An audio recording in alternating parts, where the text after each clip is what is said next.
Jason on the mic, welcome to the spot. Breeding those reptiles, straight fire, straight hot. Geckos in the house, snakes twist and turn. Lizards on the prowl, see the passion burn. Breeders in the game, they putting in work. Red tail bows, see them go berserk. Leopard geckos shine like scales of gold. Hobbyists unite, let them stories be told. Putting in that work every day and night. Jason got the spotlight, keeping it tight. Reptile keepers rise, making impact. Breeding them beauties, never looking back. Cages all set, heat lamps in place. All right, welcome back, everybody. These slows are slowly but surely they are coming out for the Put in the Work podcast. So quick notes: if you are not a Buy Me a Coffee member, go ahead and get on that. Like I said, we're going to start putting out more and more content for those members, and then also for the Happy Dragons, we're coming out with that app soon. So make sure you get onto that. Use the code Gecko Exchange for 20% off on their Patreon account. If you have any questions, send myself or Anthony a DM and we'll gladly help you guys out. So today, we're gonna have some skink talk. Like, I'm not too familiar with a bunch of skinks, but my buddy right here, Tristan, has some really interesting skinks that started piquing my interest. So Tristan, hey man, so how did you what started you in this reptile journey of yours? Well, I mean, this big lizard on my shoulder, honestly, he's really what kicked it off. I mean, I did grow up having some snakes and some stuff when I was a kid, but what really kicked it off for me when I was an adult and I had my own adult money was this big lizard right here on my shoulder. He's a savanna monitor. His name's Bubba. I've talked about Bubba on a couple different shows. I've even talked about him on my podcast, The Hobby Hanger. He's what really got me to dive down it, man. He's awesome. I mean, look at him. So, well, it's not cool that he has his butt in my face at the moment, but hey, as long as he ain't pooping, you good. Yeah, he's a good boy. No deuce. Yeah, he's a good boy. He's a sweetheart. I love him to death. He's a real good ambassador animal for the species, for sure. Yeah. And I think he just wants to go and hide in the closet for a while. That's kind of one of his go-to places. He has run of the household, so. Nice. Yeah. So he's a nice little free roaming monitor. Oh yeah. Nice. Potty trained too. He's not pooping in the closet. He only poops in his enclosure. He's a sweetie. I say bye, Bubba. Say peace out, buddy. What up, Bubba? There you go. All right. You're free, big shoots. But yeah, man, he's what got me into it, really, and it kind of just cascaded from there. It went from him to, all right, I got him. What next? I got some red-eyed tree frogs. Then I got into a few geckos. I got some leopard geckos, and my girlfriend fell in love with the leopard geckos, and now they are her leopard geckos. Hey. Yeah, I got all kinds of stuff now, man, but we're here to talk about those skinks, and if you let me talk about the rest of my collection, we'll be here all day. Oh, it is what it is, Like, I like to see people with a wide variety of stuff, and not just like... That was me. That's like, instead of like, oh, all I do is crested geckos. All I do are leopard geckos. All I do is ball pythons. No, you have I have everything. Yeah, I like people that are jack of all trades, master of none. That's kind of like me in a sense with a lot of my life, really. It's, I know a lot about a little, you know what I'm saying? So that's just how my life has been. So yeah, I even just picked up another savanna monitor, a little bitty baby. Dude, this thing's smaller than my finger. But the reason I picked it up is because savanna monitors are known for usually having spots on their back. Mm-hmm. This one, its spots are so close together, it almost looks like bands. So I saw that animal, and I'm like, you have to come home with me. You have to. So yeah, I got another savanna monitor, and here we go again. Hey, but did you see that the one that Armin had? He had a exanthic savanna. Yeah, that's what Bubba is. Oh, he's exanthic. Yeah, he doesn't have like any yellow on the bottom of his throat. Okay. There's no yellowing there. Bubba's exanthic. Nice. Like, I got an adult male that's exanthic, and then I got this little bitty baby with almost stripes. I'll send you pictures. It's Nice. All right. So, what kind of skinks are these that you're keeping? So they are orange throat pygmy skinks. Researching these guys are a little bit of a nightmare because you go online and that's what you Google, right? You Google orange throat pygmy skinks, you'll start getting all kinds of wild different pictures of different species of skinks. Mm-hmm. They're all beautiful, but finding finding the scientific name for these guys was a bit of a nightmare. I finally found it, and I actually found it with the help of Phil Wolf and Smitty on Snakes and Stogies. Oh yeah. Love those guys. And we were scrolling through some pictures of them. Yeah, I'd love to pronounce the scientific name, but I'm going to butcher it, so I'm not even going to try.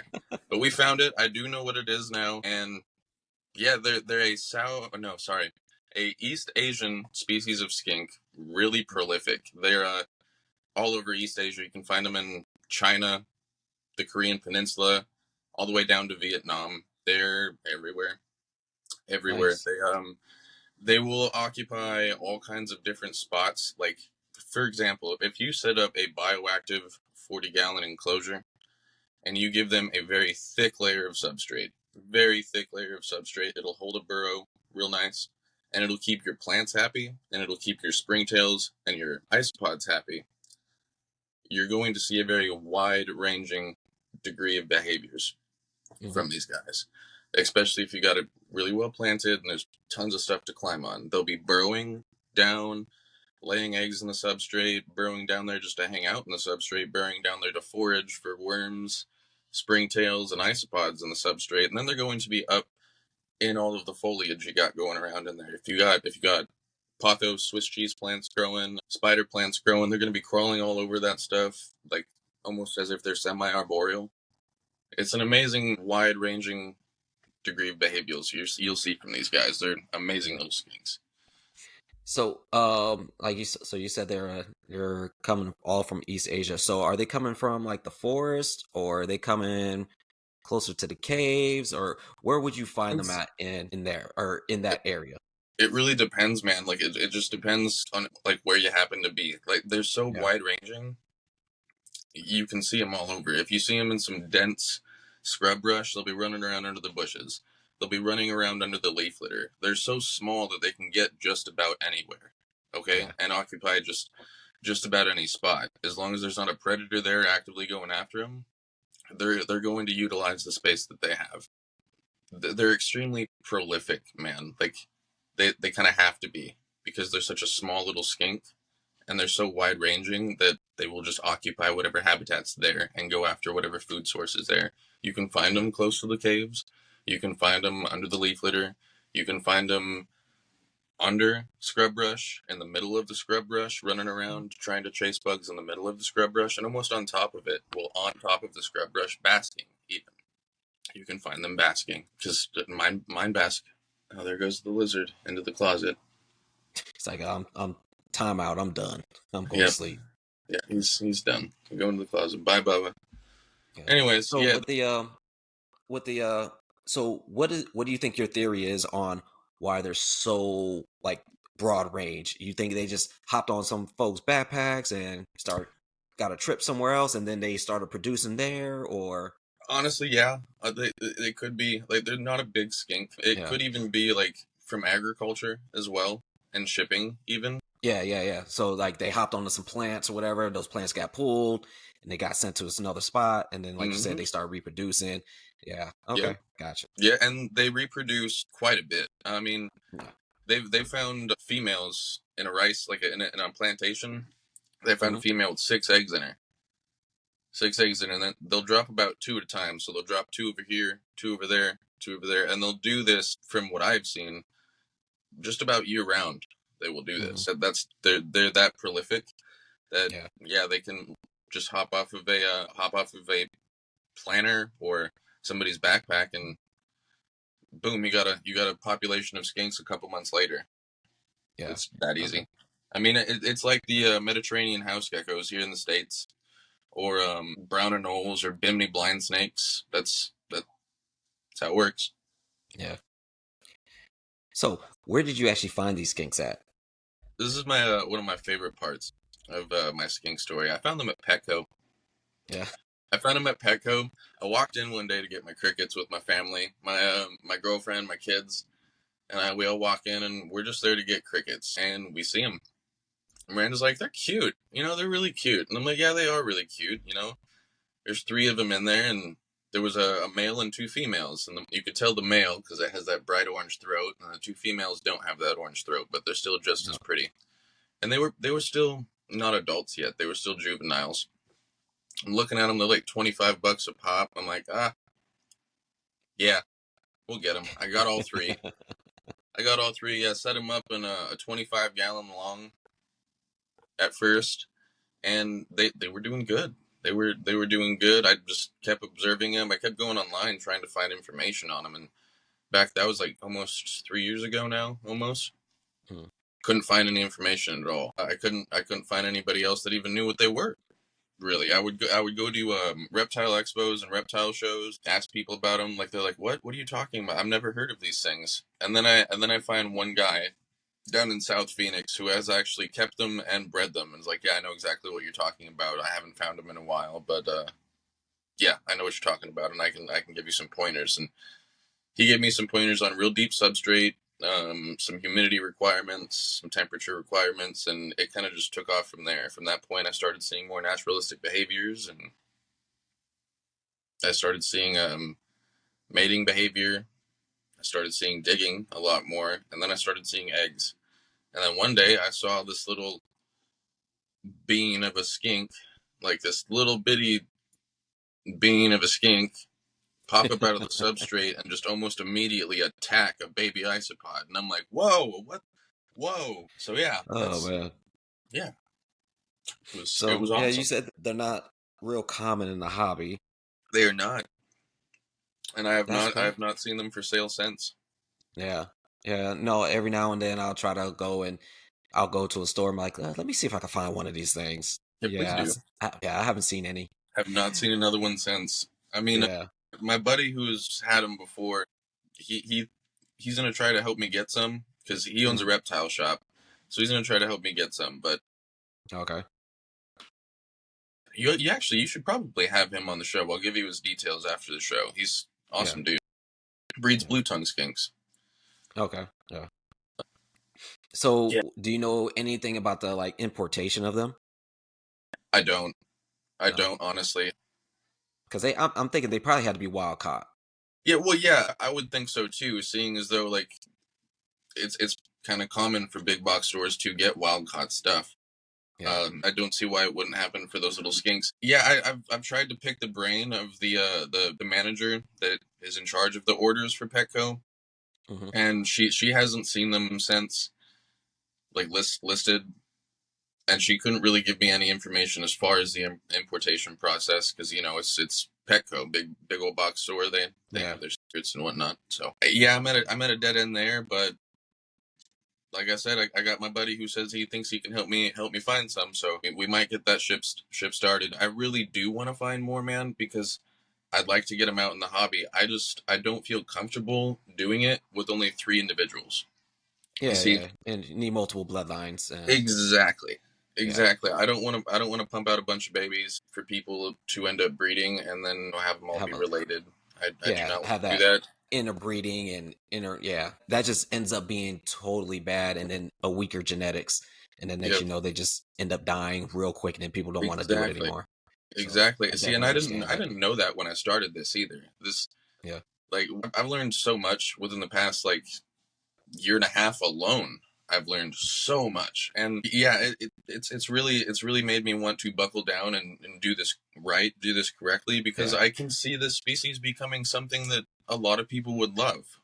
They're really charismatic. For a little skink, they will come right up to the glass and want to know what you're doing. They'll sit up on their basking spot and just actively watch you. I mean, not to mention that they're beautiful. Did I mention that they're beautiful? They are beautiful little skinks. Like if you want to go ahead and pause this and hit up, Google real quick and find them, you can find them, and you'll know after listening to me talk about them, you can't miss them. They're just a little skink with a bright orange throat, and you'll see it and go, wow, they're beautiful little animals. Like if you wanted to house one in a 10-gallon, you could. I mean, I wouldn't recommend it. I'd say that's the smallest you could go with one of these guys. Give them bigger if you can. But if you wanted to house one in a 10-gallon enclosure, you could do it. Like if you're in a dorm room situation, but you can give it something better later, yeah, you could do that. They're a great starter species too. I mean, if you want to find something that's going to not destroy a vivarium that you've put in a bunch of work planting out too, that's going to be great. Like I'll post pictures and I'll send you pictures too of the vivarium I got set up for him. It's beautiful. It's stunning. I love it.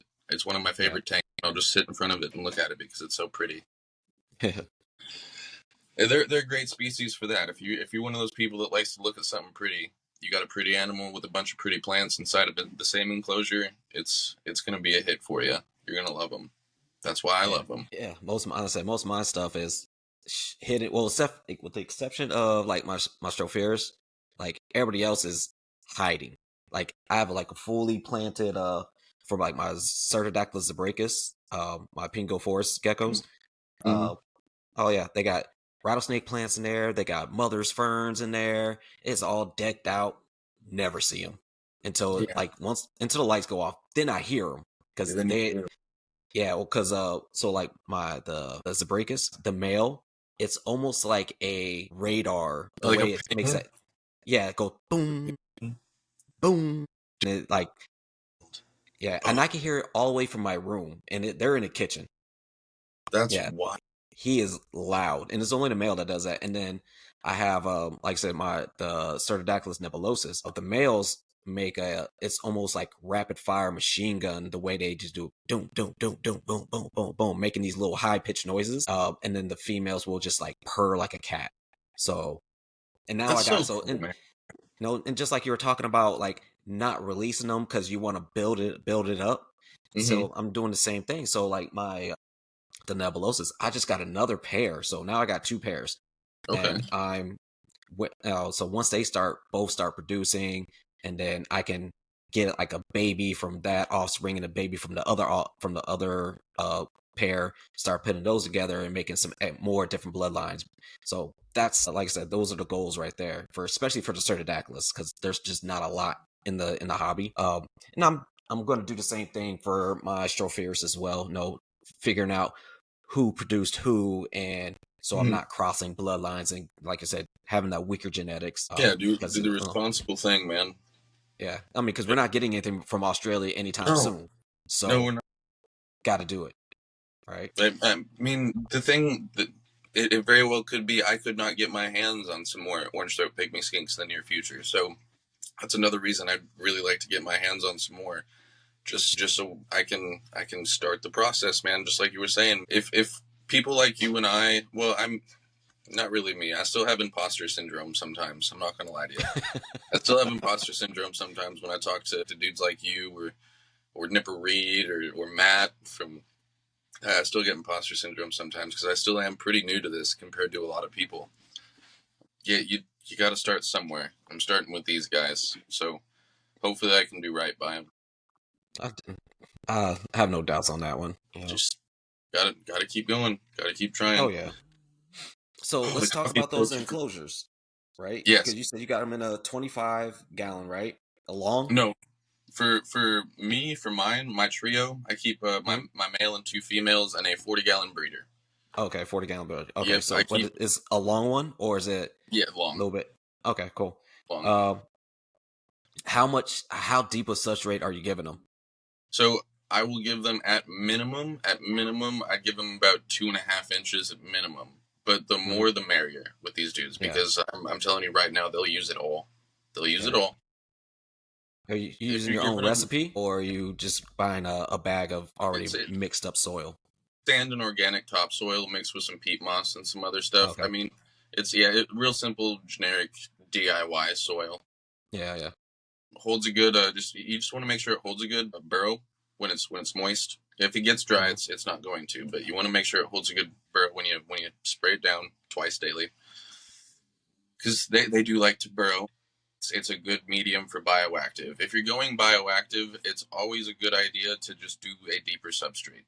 It's going to benefit everything in there. Your plants, your cleanup crew, it's going to benefit everything in the tank. The deeper the substrate, the better. I mean, don't fill half the tank with substrate. Excuse me, by any means, don't do that. But give them a good 4 inches, and they'll be happy. They'll be happy with that, and so will all your plants. and that'll also give you a lot of wiggle room for a good drainage layer.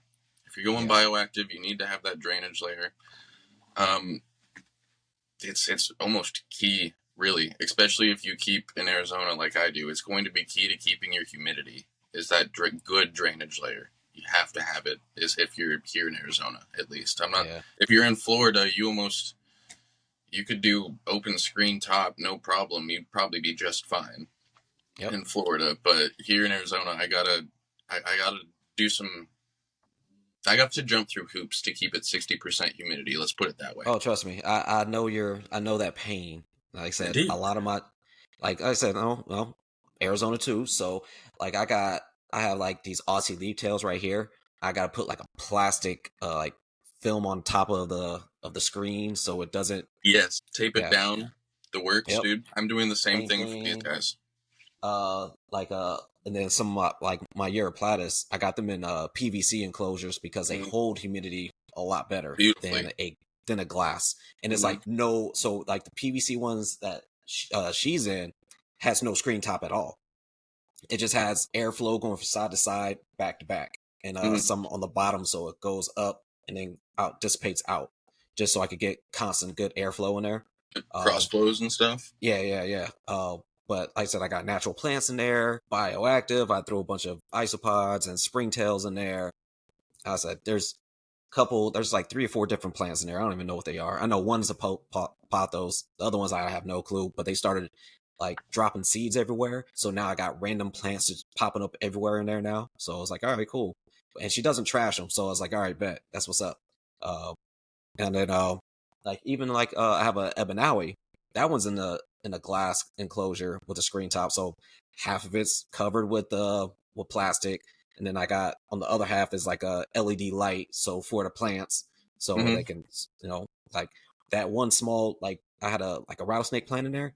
That thing has taken over that little 8x8x12 enclosure. I say because the ebanalis only get this big.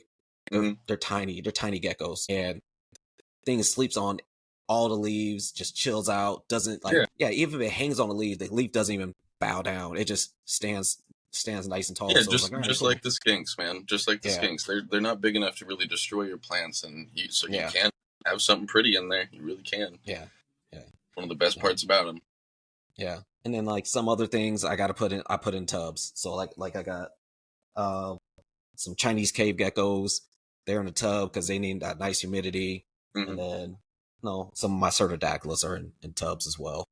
Just for like I said, that humidity in Arizona is pretty much zero. It's a pain in the ass. Yeah. So it's a pain in the ass. Yeah, I even have a humidifier out in this area right here. So that thing goes off at night, boosts up the humidity a little bit. But well, I guess I should give some context to that because like the coffee is now finally hitting my brain, and I can start to function and think like a normal human being now.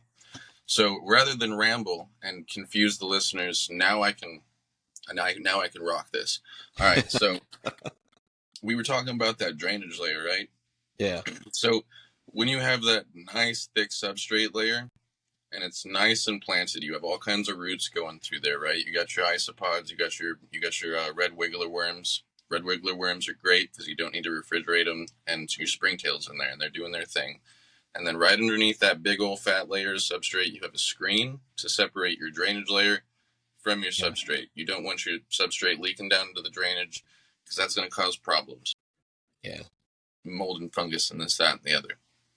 Your drainage layer is usually going to consist of like rocks or those clay beads, and you want to have at least half of that. And for me, here in Arizona, you want to have at least half of that drainage layer submerged in water. What that's going to do is help humidity. It's going to help feed the plants with water, keep that substrate to a point where it's not too wet or too dry. Okay? And then some of that humidity is going to percolate up out of that substrate and help with the skinks, and the plants are going to trap it in there. That cellophane wrap that I have to put on the top is going to help trap that humidity in there, and it's going to keep that right around a nice 60% humidity. Okay. I was just about to ask you what percentage are you aiming for with these things? I like about a 60 to 75% humidity. If you go below that, you start to get stuck shed issues. My male had stuck shed issues, just like northern blue-tongued skinks. They kind of like that point where they don't like the ground super moist because they'll get fungal infections and scale rot type deals. But if it's too dry and there's not enough humidity in the air, they're going to get that really nasty stuck shed issue, and they're going to start losing digits, like the tips of their toes and stuff like that. My male was getting stuck shed up and around his head and neck, so I would have to pull him out of there and start like peeling it off with tweezers, like real careful, real gingerly. But now that I've actually dialed in his humidity needs, he's done a lot better. I haven't had issues with my females ever, but when my humidity was dipping down into like the less than 40 range, which was bad, and I wasn't catching it like I should have been, that's when the stuck shed issues started to come around, was the less than 40% humidity range. And if you're keeping your tank at like 80 to 95 degrees in your basking spot area, and your hot side's about 80 degrees ambient, and your cool side's about 75, it's going to sap the humidity out of there pretty quick. With that kind of heat, it's going to sap the humidity out of there pretty quick if you're not mitigating it like with that plastic wrap and keeping that substrate at a perfect point, you know, like we discussed with the drainage layer and whatnot. Yeah. So with with doing that research, right? Did you notice any like, is there dry seasons and wet seasons where they come from? Well, yeah, and seeing as though their range is so wide ranging, they'll even go through winters, right? Yeah. Some places, like up on the Korean Peninsula, dude, it gets cold as shit up there. You're a Navy dude. Have you been to that part of the world? Yeah, I've been to Korea. Yeah. Yeah, so like you know what it's like. Like I would assume, and that's just my assumption, and my educated guess is that they're going down into burrows, deep burrows. Yeah. That's what I was gonna say. Are they going to burrow to like brumate? Yeah, that's what I'm thinking. Come back. Yeah. Okay. Seeing as though I keep mine pretty warm throughout the year, like they probably would down in Vietnam, they probably wouldn't brumate down there, I would think, where it stays pretty decent throughout the year. I don't think they do. I mean, mine don't, because I keep them pretty warm throughout the year. They don't brumate really, but I would guess that they would up where it gets cold, like especially up in the parts of northern China and, like you said, Korea. It gets cold as shit up there, dude. So I would think, they're going down into burrows, and since they're so they're pretty adaptable. Like they're pretty adaptable. I would think that they're probably finding refuge in urban areas as well, like where there might be some heating and whatnot. Okay. Maybe not so much in North Korea, you know, but. Yeah, maybe parts of China and stuff like that. Yeah, they're probably finding refuge in urban areas to help weather out those winters. But down more in their temperate, tropical regions, I don't think they're actually bedding down or brumating at all. They might do maybe less feeding and be less active during a dry season as compared to a wet season, with the abundance of food being more in the wet season. I would also think that they probably breed more in the wet season in the wild as well. Definitely. Yeah, definitely that. Like you said, that dry, cool season, like you said, there's not an abundance of anything. So that means it's time to kind of slow down that metabolism, chill out. We're not going to be hunting and using all this energy. And then once that rain starts kicking in and that sun starts popping out a little bit more, bugs, plants, everything's going everywhere. Yep. And it's all right. It's time to produce babies so we can have our bloodline can live on. Exactly. That's what's happened to us right now in the desert, dude. Like, desert's beautiful right now. I mean, my allergies are going nuts, but the desert's beautiful and everything's out. Yeah, well, watch out. Tomorrow's the next 3 days is supposed to rain. Oh, man, I'm excited because that's when all the cool stuff comes out, man. It's gonna be in the 70s, which is crazy. Then I'm gonna go herping for sure. You should come with me. Then it's gonna bust out to like 100 and something like a day after that. Yep. Gotta love the desert. Yeah. Always Arizona. Just bipolar as fuck, Mm-hmm. So what kind of what is their diet? Because I know skinks in general are they were omnivorous or omnivorous. Omnivorous. English, dude. Hey, coffee, brother. You got to get yourself some. Anyways, I had some earlier. They're interesting with their diet. So they're mainly insectivorous, my Okay. skinks. I have witnessed behavior where they'll lick juice off of fruit.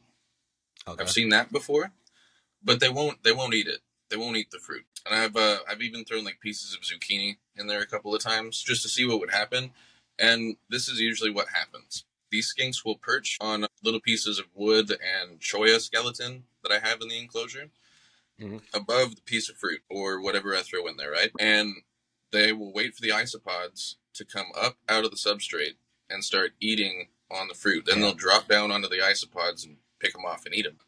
I won't really see them actively eat the fruit or anything else that I throw in there, though. They'll eat the isopods, and I'll give them crickets. That's usually my best way of giving them calcium powders. I'll do that when I feed my crickets. I'll dust my crickets with some calcium with D3 twice a week when I start to notice that the females are definitely gravid and there's more mating behavior happening. I'll step up my feedings with dusted crickets twice weekly for all of the animals, even the male, not just my females, because I mean he's doing stuff too, and he needs that nutrients too. Yeah. And then when I start to notice the mating behavior dial back, and I'm starting to notice that the females are less gravid and they're not as receptive to the mating behavior from the male, I will dial back that cricket feeding with the calcium dust to once a week. Okay. I have them tongue feeding mealworms occasionally. Like if I see them just sitting out, hanging out, and I'm like, you know what? You could use a mealworm just off of looks. I'm like, you could use a mealworm. Here you go. I'll give them a mealworm. And when I have extra dubia roaches and I want to see a scene out of Jurassic Park, I'll take a dubia roach and I'll just like, dude, you'd be amazed at what this little skink can take down, dude. Yeah. You'd be amazed at what this little skink can take down.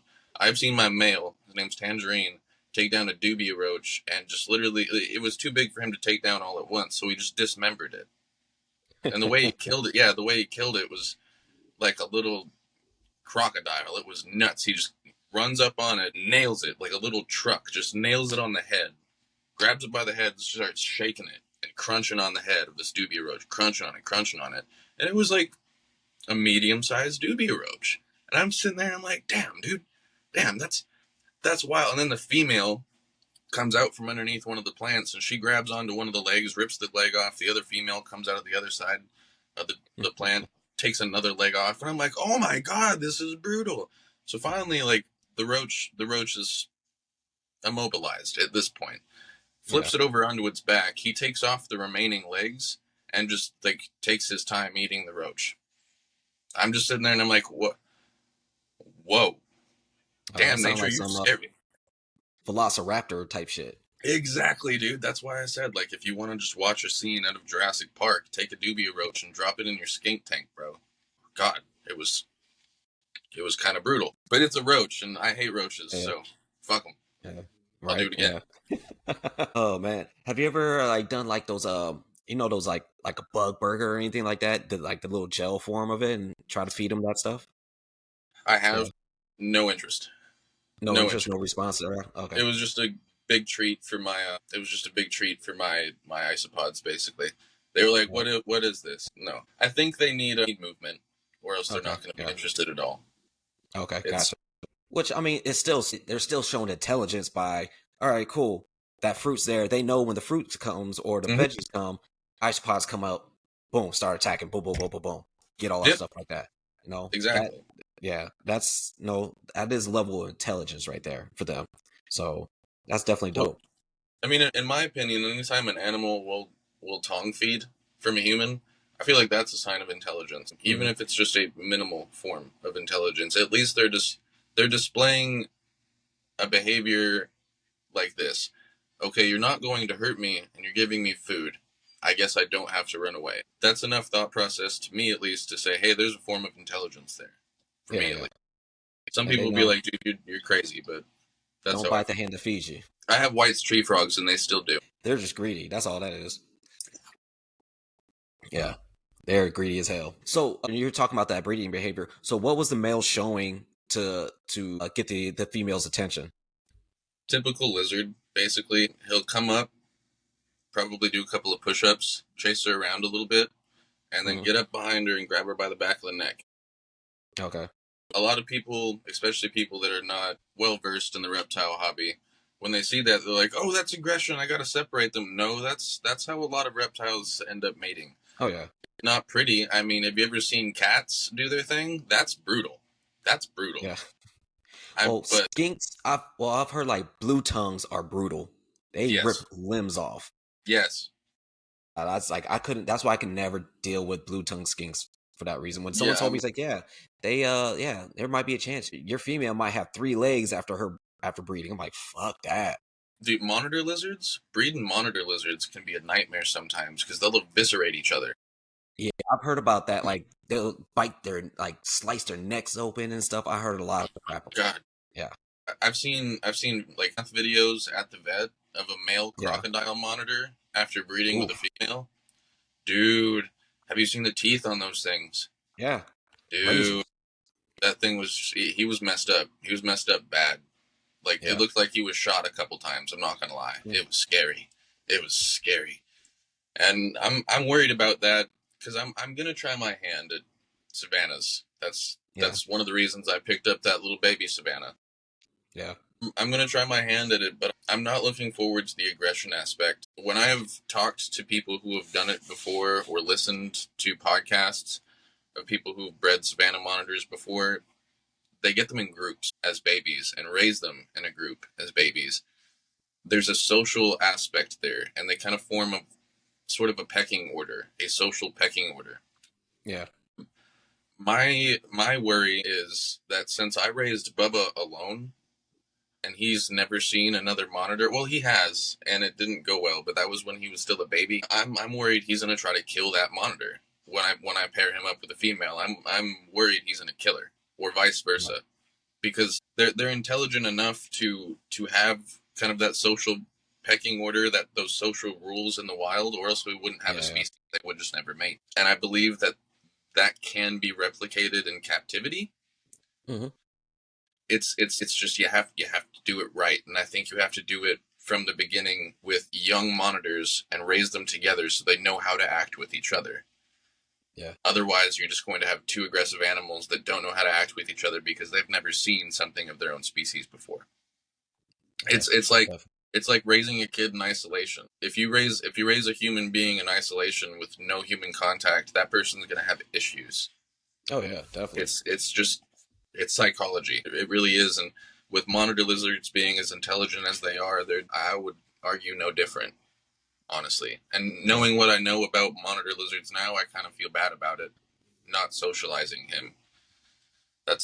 He socialized with people. I can give him to kids as an ambassador reptile, and he'll just sit there like a baby. My daughter does it all the time. You've seen pictures. Mm-hmm. But I'd be scared to put him with another lizard. I'd be scared to put him with a female monitor for sure. But I'm sorry, I got off track. We are talking about skinks after all. No, because I was actually about to ask you about, have you seen, there's a guy out here that built a giant enclosure for his savanna. His name is Irvin Dixon.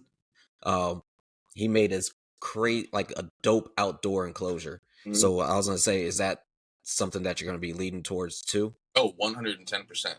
110%. There's been new studies with savannas where in the dry season, the adults will go up into the trees and they'll just kick it up there. As far as I know, they'll just sit up there and they'll just kick it, and they'll live off of that fat reserve that they have going. Ironically, that's usually what kills them in captivity.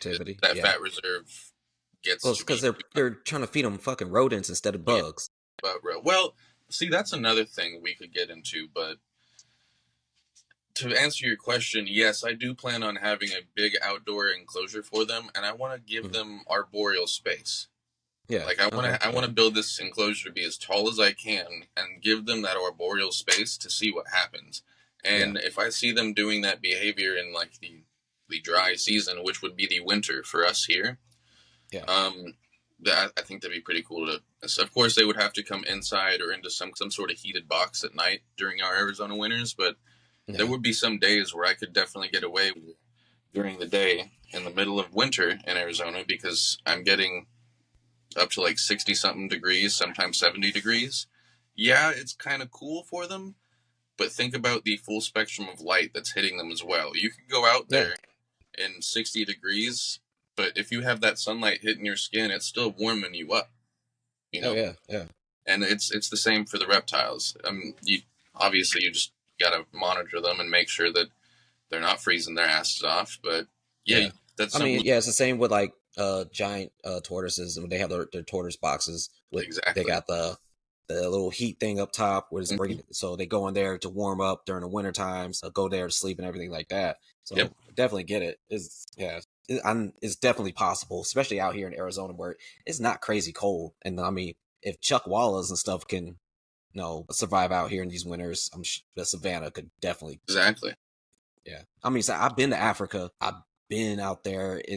Their winters are like our winters. Yeah. So it's not crazy different at all. Yeah. I mean, these guys are, in my experience, Bubba's extremely resilient. They're tough animals. They have to be. Think about where they come from and where they evolved and what they evolved alongside. They're extremely tough animals. You just got to treat them right. That's all. Yeah. So back onto these skinks real quick. Yeah, sorry about that. So you're good. Don't worry about that. The babies, right? Are the babies chilling are they chilling inside the tank with mom and pops? They can, and I'm going to be do you pull them? You should. You should pull them. You can keep them in there. And the first time I had them, I did keep them in there. Mm-hmm. Now here's the kicker. Don't skip a feeding, ever. Yeah. If you're keeping them with the adults, do not skip a feeding. Do not skip a feeding. Make sure on that schedule every single day. Tongue feeding those adults, making sure those adults are going after big crickets instead of their little babies. Mm-hmm. Give them something else to go after, and they won't go after the babies. I did it. Yeah. I did it once. It was a pain in the ass. You have to keep your eye on it. You do, or they'll start disappearing. It's sad, but it happens. Yeah. Obviously, like if you keep them in a 40-gallon breeder, it's going to be harder for mom and dad and potentially auntie to find the babies. Ooh. Yeah. So yeah, babies. Well, no, I mean like they'll forage all day long. If you have them in a 40-gallon breeder and it's an established bioactive with a huge colony of isopods and springtails and red wiggler worms on the substrate, the tank will do the work for you, for the babies, not the parents. Yeah, okay. Not the parents. The parents will forage. They will go after isopods. They will go after the red wiggler worms on the substrate. They will.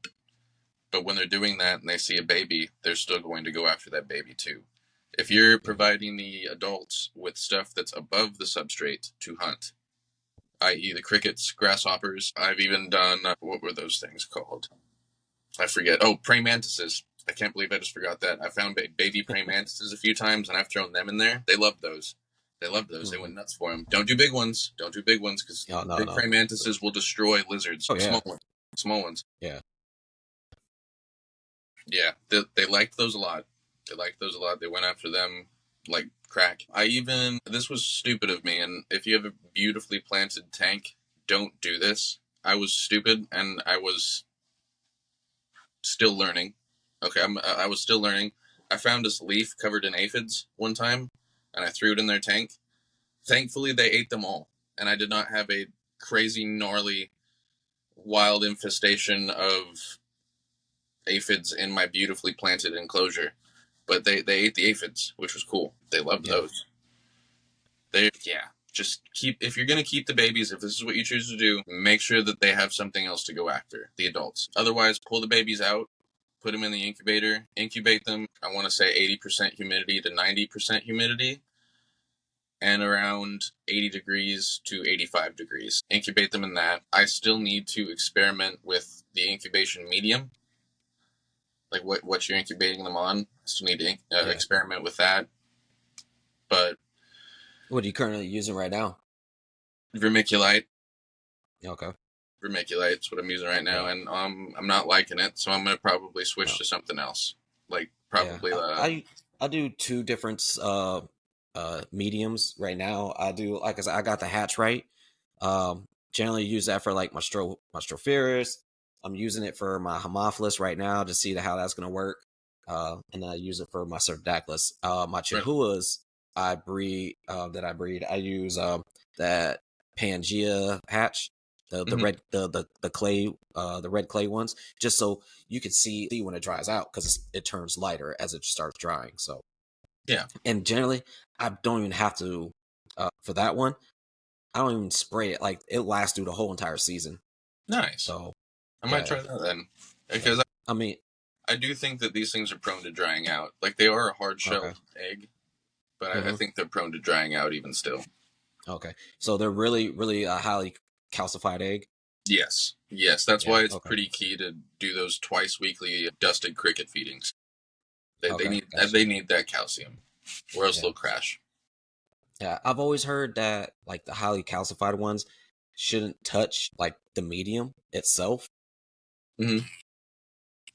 I've kind of battled back about against that because I mean my chihuahuas, those are highly calcified eggs, and I damn near bury like halfway bury them into the medium, and then I surround it with sphagnum moss as well. And my hatch rate is pretty good. Like right now, my hatch rate now is probably like 80% Nice. compared to when I first started breeding them, which was like almost 50%. Yeah, So they get stronger and stronger every season. So, yeah, you're but doing something right, man. Doing yeah, something right. I was like, I was just thinking, well, I'm in Arizona, I need this shit, Hmm. and it could be just, it could be like it could be different in a different part of the country where they're like in, like I said, Georgia or somewhere it's really high humidity. They don't need that. I need it over here just because where I live. So, my stropharis, they sit above it. They don't get dug down into that thing. And then, like I said, like the rest of my eggs are in like bottle caps with sand, and Oh yeah, I then saw the that on you. medium, That's yeah, smart. and then the medium is right there, so they're not touching the medium until they actually hatch out. That's smart. Yeah, and it's just all experiments right now, I so we'll think I'll see what probably happens. try that. The bottle cap thing. I'm gonna try that Yeah, because the eggs are tiny, man. Like they're yeah. itty bitty little How skinks. do they? So like, you were talking about they burrow, right? Oh So yeah, did they burrow and drop the eggs all the way down to the bottom, or did he just like kind I've of a little I've seen bit? it vary. I've seen it vary. Okay. So they'll have 6 eggs internally, and then scatter them like two here, two here, two here, two here type deal. Hmm. I've seen them deposit them on the surface of the substrate underneath a leaf. I've seen them be Yeah. deposited about a half inch under the substrate. I've seen them be deposited as deep as about an inch and a half to 2 inches under the substrate. It Yeah. varies. Okay. It varies on the individual mama because I got 2 different mamas in there. Okay. But one of them has that split tail, that Yeah. fish Yeah. tail. So that's how You I showed can me tell that the one. difference between the two of them. One of them prefers to lay real deep. The other one prefers to just do right underneath leaves. Okay. It prefers on the individual mama, and it prefers on the parameters of your tank as well. Yeah. And so actually, you know what? That no, now hearing that kind of, so where they come from, I think it might be, well, because with some skinks, they can have live birth, right? Yes. And that's like the conditions of where they live at, Yeah, where it's it like depends on temperature. yeah. So for them, they might be in a little bit more of a warmer setting, so they could drop those eggs and let them just go ahead and incubate on their own. Yep. So okay, all right. I just had a light bulb moment right there. I was like, oh shit, okay. Yeah, generally it depends on temperature. I mean, that's not always the case. Yeah, There's usually some outliers every now and then. I mean, yeah, northern blue tongue skinks, they still have live babies, and they're in the northern yeah, territory of Australia, where it's nice and tropical. yeah, And then, yeah, it just depends on where you're at and what kind of species you're yeah, working with. yeah. And it's like, because like I had this kind of conversation with Savannah about bronias, not all like just or just alligator lizards in general, because like Hmm. you have some like alligator lizards that drop eggs, and then you have others that like are live Or live bearers. So bears. it's like, because most of like all the bronias pretty much come from the cloud forest. The we have some alligator lizards here in the U.S. that some drop eggs, some drop alive babies. It just Hmm. depends on where they're at. Isn't there one spot in California where their ranges kind of like cross over, and you have Crossover, two yeah, different alligator lizards that are live yep. bears and Actually, egg yeah, bears? we're talking to Frank about that one. He's like, yeah, it's like same That's where I baby, heard it. same species, but one drops this, like one has live bearing, and the other one has eggs. It's Yeah, crazy. Yeah, that's where I heard that. Yeah. That was a good episode now that I think about it. Yeah, Frank is, man, that dude has crazy knowledge. It's ridiculous. How long does it take for these eggs to hatch? In my experience, it usually depends on temperature and or time of the Hmm. year. If you leave them in the enclosure and you kind of let the enclosure fluctuate in temperature, Yeah. depending on the time of year, when they lay in the fall and the eggs are kind of hatching usually 5 to 7 weeks later, in the summer when things are warmer, it could be like anywhere from like 4 weeks to 5 weeks. Just it kind Wow. of differs. That's crazy. That is crazy fast. They're Holy fast, shit. dude. They're fast, Damn. but I've seen it differ as well, and I've heard it differ. Like Yeah. I've heard people have different experiences from the information I've read online, Yeah. and yeah, they're a Well, I lot. mean, because you said you're incubating them, right?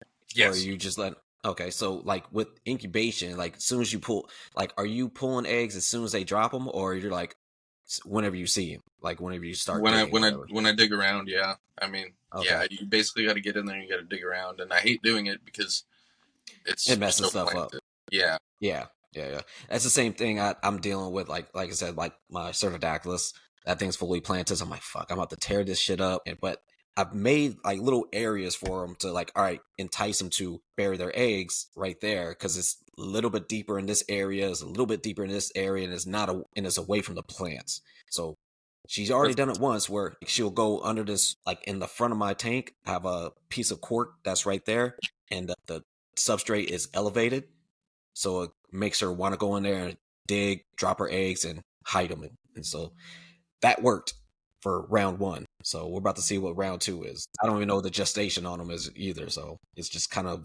wait and see. you know what else I'm thinking about doing as well is I'm gonna start like I'll wait for the females to drop them and I'll start looking around in the enclosure and I'll leave them. I think I'm gonna leave them in the enclosure to incubate, Mm-hmm. but I'm gonna start candling them. And as they get closer and closer to the point where they're going to hatch, I think that's when I'll pull the egg and I'll put it in the incubator.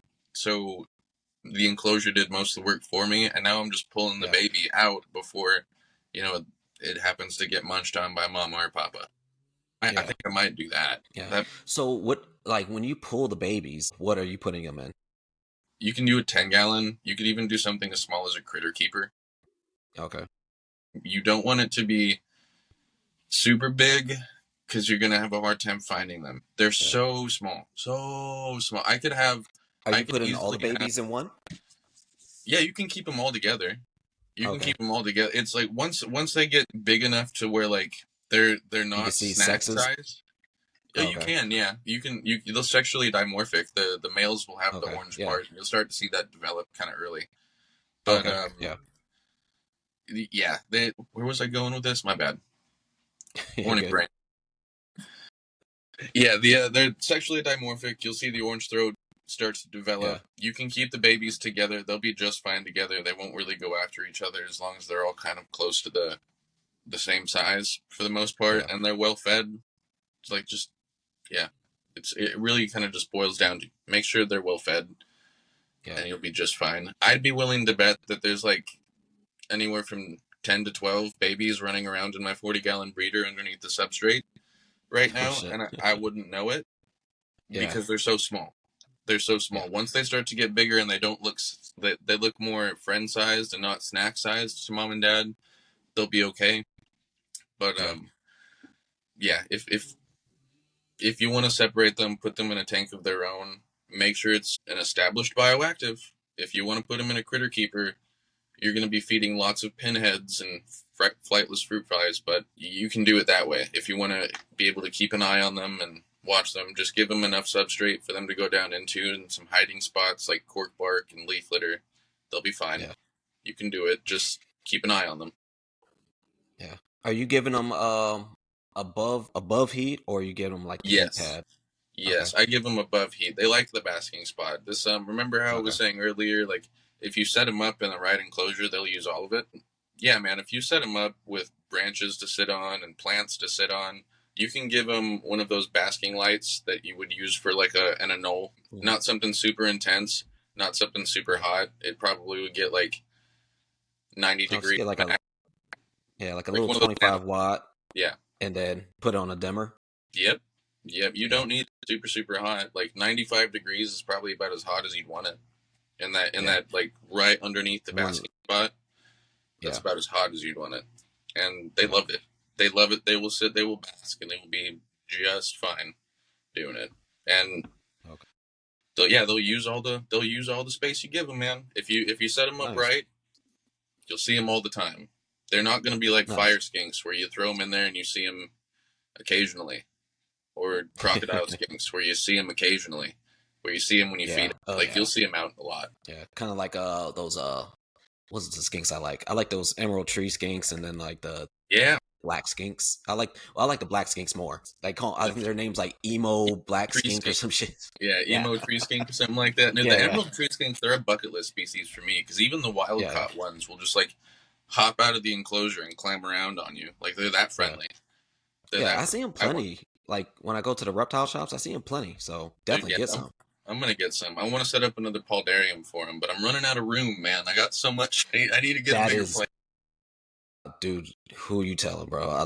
We're waiting. I'm so ready for a bigger place right now. Like, I need my own room. That like right now, I take up part of the kitchen. That's what I'm doing right now. And right now, but we're looking for a place for like at least a 4-bedroom, so I can at least have a room dedicated to me, and then like my kids come into town, they have a place they can go ahead and sleep in as well. Yeah. But because I started getting like longer, like these like 4-foot racks that are like, like 8 foot tall type of stuff. And man, it has changed like everything for me. So I just need to get more of those, and it's so much easier to put all my stuff on there. Like I could put way more stuff on there, so it makes it a whole lot easier. Because right now I got like all my montane stuff is on one side, and then all my arid that needs heat is on the other side. I just need more racks like that so I can space them apart more, and and just give them more room as well. Like I said, I got like Ghouls-N-Geckos that they need some more room. I know they're like, holy shit, dude, like come on, upgrade us now. It's like I'm so scared to breed them things, because from what I've like been told is like they're rabbits. Like they just keep breeding and breeding and breeding. Like they'll breed under like a year old. And I was like, oh wow. Yeah. Like they'll breed at 9 months, like leopard geckos. What are the Pictus? The Pictus. So those are the little sand dune geckos, right? No, those are Stenodactylus. Pictus geckos are Peridor picta from Madagascar. Oh, yeah. And then, like you could set them up like either arid or tropical. They inhabit both. Mm-hmm. So that's cool. But yeah, no, they breed like rabbits. Like, damn. All right. Yeah, I've heard stories of people like, because like just like with the baby skinks, they'll put them in the get, like let them be together, the babies. And they should know once those males start developing, boom, they're after a female that's in there. And they should know you got like a 4-month-old pregnant female. Whoa, dude, that's wild. Yeah. That's wild. Damn. So I'm terrified of that right now. I have to wait until I get a bigger place and have a bigger setup for them, so I can make sure they have space to, like, I can move them, separate them, because put them together year round is not an option for me. I have some extra tanks, man. I need to get rid of them, so you let me know. Oh yeah, definitely. What was I about to say? So you said you put yours like in a 10-gallon, and then how long before? Generally, are they quick growers? Are they fast growers? Or they generally like take their time? It depends on how you feed them. I mean, they can be quick growers if you give them the right diet and you stay consistent with your feedings. As long as you're not overfeeding them and you're watching how they grow. If they're growing out, rather like belly wise rather than length wise, you're feeding too much. Okay, but yeah, just keep an eye on them. They're pretty quick growers. Give them if you're not letting the bioactive do the work for you, like I mentioned before. That they'll usually grow slower that way because they're doing it in more of a natural way, I believe. But if you got them in a little 10-gallon or a critter keeper, and you're giving them pinhead crickets and like micro mealworms, flightless fruit flies and stuff like that on a daily basis, they're gonna grow up pretty fast, and generally you won't have too many problems with them. Make sure you do give them some UVB. Make sure you do give them a little bit of heat.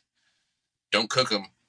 Like when you keep them in those small enclosures, don't cook them. Like if you're keeping them in a little critter keeper, give them like the smallest heat mat you can get, or give them like an overhead nano heat lamp. If you're keeping them in a 10-gallon, you can do the same, like 25 watt nano heat bulb, small heat pad if you want to do that route. But make sure you do provide some UVB. It's essential to their growth, in my opinion. It is essential to their growth, and also supplement them with calcium as well. It helps the bone growth. Okay, gotcha. I've seen babies grow up and have kinks in their spine if you don't give them enough UVB, and like it's just a good idea. Give them UVB, give them that calcium supplement as you would the adults. Not as much. Like dust your fruit flies, or dust your pinhead crickets once weekly, and you'll be okay. Okay, cool. That's what's up. So now we are coming up close to the end. What's a good piece of advice for someone that's looking to get into these things? Find them first. First part. Yeah, no. Find them for no, not to be. If you find them, okay. If you find them, my best piece of advice to you would be start a bioactive tank right away. As soon as you get them home, do your research on a bioactive tank and have fun with the journey. Because you're going to come to find out that building a bioactive enclosure with all that goes into it is going to be just as fun as owning the animal that goes into that tank. So do your research and have fun with it. Besides that, I mean, just do right by them. Oh, yeah. Do right by them. That's all we can really do. Do right by them. So I wish I had a better answer than that. No, you're all good. Hey, any answer is better than no answer, right? So I do have a kind of a two-parter closer, right? First, what's one thing that you love about this hobby? Honestly, the discipline aspect of it. This is a hobby as well as a discipline, okay? And for some people, it's a way of life. And the discipline and some of the structure that it gives you, for me at least, is what really saves me. I mean, I feel like without the reptile hobby, I'd be kind of a boring dude. If we're gonna be like just a boring and sad dude, if we're gonna be real. Oh, yeah, trust me, I feel that. It's just the discipline and the rewards it can give you as well. Like, when you see your first little skink come up out of the substrate and you're like, that's a baby skink, oh my god, I've done it. Like, I've done enough right to the point where they're breeding. Yes, success. Or if you're a monitor guy like I am, and you've raised a monitor from the point it's like the size of your finger to the point where it's like this fucking big, he's a big old honking lizard, and you can have a relationship with that lizard to the point where you can, hold it like a baby, pet him like a dog, like they're all that trust and all that respect and all that love's there. That's success within itself. And when I can have success like that in this hobby, it just fuels me to keep going forward and keep trying more stuff and learning more things. And that's really it, man. That's what it is for me. Nice. And like I said, I definitely that a whole discipline routine. I think that's like the military, right? It is, yeah. You got to stay on that routine, and it helps you keep your sanity. Yeah, it does. Keeps you grounded, dude. Yeah, grounded, definitely. So other question is, what's something about this hobby that you dislike, and what would you want to change about that? Okay, so both species that I've kind of touched on today, savanna monitors and my little orange throats, are both species that would be looked at as a throwaway species because of the price point on them. All right. Mm-hmm. I hate the fact that you can walk into a pet store and buy a savanna monitor for less than $50. Yeah. I hate that because these animals are worth more than that. They're so amazing. They're so amazing. The fact that they have the intelligence to not only recognize their keepers and form a bond and a relationship with their keepers should make them at least $150 animal within itself. Not to mention that they're going to get big, and if you don't raise them right, they're going to be aggressive. You get a dog, okay? Let's say you have a German Shepherd or one of those stereotypical aggressive species, right? You don't raise that dog right. You abuse it, you don't train it, you do this, that dog can be vicious, that dog can kill someone, it can hurt someone. Well, you do the same thing with a monitor. That monitor's going to be mean, it's going to be vicious, it can hurt you. Like, some of these big monitors could kill you. Crocodile monitors will kill you. Yep. If you don't treat them Yeah. right. Will kill you. It's no different from a cane corso or a Doberman, man. If you don't treat them right, you don't train them right, and you don't respect them, it's not going to be a fun experience for you or that animal. On the flip side, and you do the opposite, you do everything right, it's going to be nothing but an amazing experience for both you and that animal. That's been my experience with Bubba. I did everything I could to do right by that animal, and now I have like my scaly best friend, man. I love him so much. He couldn't make me happier, man. I love him so much. I hate that there's this stigma on them, that they're a $50 animal that you can just get. People don't feed it right. They mistreat them.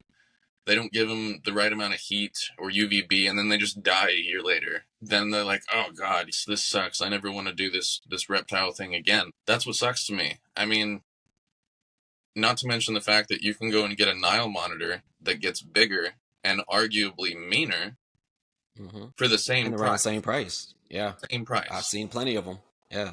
I was in my reptile shop last week. Saw they had both baby Savannahs and baby Niles. Yep. Both like same price. Yep. Exactly, dude. Like, and then you can get a sulcata for basically pennies on the dollar. Like, these animals that start tiny and they're cute when they're babies, they're going to get big, and they have some care requirements that you need to dial in on, because if you don't and you raise the animal up wrong, it's not going to be fun. It's not going to be fun, and depending on what kind of animal it is, you could get hurt or someone else could, and nobody wants that. Yeah. Nobody wants that.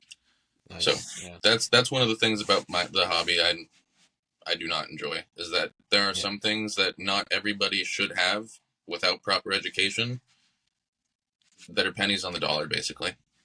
Oh yeah, definitely. That is a big gripe of mine right there. It's just like, especially like with the big animals, it's like, why do you need that? Is it just for ego, or is it just like whatever? I don't know. Like, when people have like retics and you live in an apartment, like, you don't need that retic, dude. Like, no, sorry. That thing needs an enclosure that's the size of your bedroom, at least. Yeah. At least. And I can go on and on. Yeah, that is a big gripe for me right there. But yeah, I mean, like I said, just with this podcast about putting in that work, and it seems that's what you're doing with these skinks. It seems that you're about to be doing that with Bubba and his partner. So someday, definitely look forward to seeing that journey with you, man. Appreciate having you coming on. Before we go, you want to go ahead and plug that podcast, man. Plug it out. For sure. Yeah, so me and my little brother Carrot, and yes, I called him Carrot. If you want to know why I call him Carrot, listen to my podcast or listen to our podcast. It's called The Hobby Hanger. What we do is we like to shed light on all things hobbies. Big, small, wacky, and wild, man. As long as you're not the dude that walks through Whole Foods and farts in the cheese aisle just to laugh at all the snooty people when they talk about how good that cheese smells, we'll have you on the show, and we'll talk about your hobby. I mean, we had Jason and Anthony on talking about geckos, and that conversation just was it. It was a great time. I love talking to you guys, and that's the kind of stuff we do. We've had field herpers, we've had musicians. We're gonna have a guy on that is a gun enthusiast to talk with us, and there's so much more in the works, man. So much more in the works. It's a good time, and hey, if you're a person that has a hobby and you think it's not talked about enough, you think it's awesome, it brings joy to your heart and a smile to your face, and you want to talk about it, hit me up. You can find me at SweetT480 on Instagram. That's my personal account. If you hit me up and you want to talk about your hobby, we'll get you on the show. I got a stage for you to stand on. Just come and take it. Nice. And that's going to be on Spotify? Is it on iTunes? Yep, Spotify, iTunes, wherever you find your podcasts at, you'll find us there. We're there. You got to start uploading to YouTube, man. Got to get that YouTube views. I know. We need to get on it. I'm technologically illiterate like most infantrymen, so we'll figure it out. Dude, it was a pleasure having you on. Like I said, keep putting that work in, bro. I said, hopefully these skinks start popping off. More people can start getting them, like I said, and then hopefully you get everything right for Bubba and the little one, and everything goes right for you. Like I said, looking forward to seeing that journey, and hopefully everything works out. I definitely want to see some CBB babies from you. Yeah. It's been an absolute pleasure and an honor, dude. Thank you so much for having me on the show and giving me the opportunity to talk about my beautiful little skinks and a little bit about my podcast. So, and my Bubba. I can't forget about my Bubba. Yeah. He's over there eyeballing. Can't forget about Bubba. Don't forget about me, man. Right? He pops his head out that closet. Hold on, you forgot about me, dude. You forgot about me. Yeah, I see you. Yeah, but hey, man, thank you so much. It's been a blast, and it's always a good time talking to you, brother. Oh, for sure. All right, well, everybody, when you listen to this, have a good night, morning, afternoon, whenever. We'll till the next time. We'll see you then. Peace out. Peace.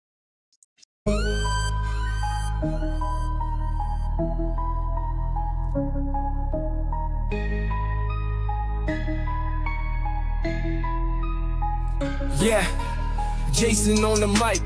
Welcome to the spot. Breeding those reptiles, straight fire, straight hot. Geckos in the house, snakes twist and turn. Lizards on the prowl, see the passion burn. Breeders in the game, they putting in work. Red tail bows, see them go berserk. Leopard geckos shine like scales of gold. Hobbyists unite, let them stories be told. Putting in that work every day and night. Jason got the spotlight, keeping it tight. Reptile keepers rise, making impact. Breeding them beauties, never looking back. Cages all set, heat lamps in place. Monitor lizards, putting on a chase. From the boa constrictors to the chameleons green. Building up the hobby, live the reptile dream. Corn snakes slither, python stretch. Crested geckos leap, ain't no contest. Spotlighting the keepers, doing it right. Every enclosure clean, every feeding tight. Putting in that work, every day and night. Jason got the spotlight, keeping it tight. Reptile keepers rise, making impact.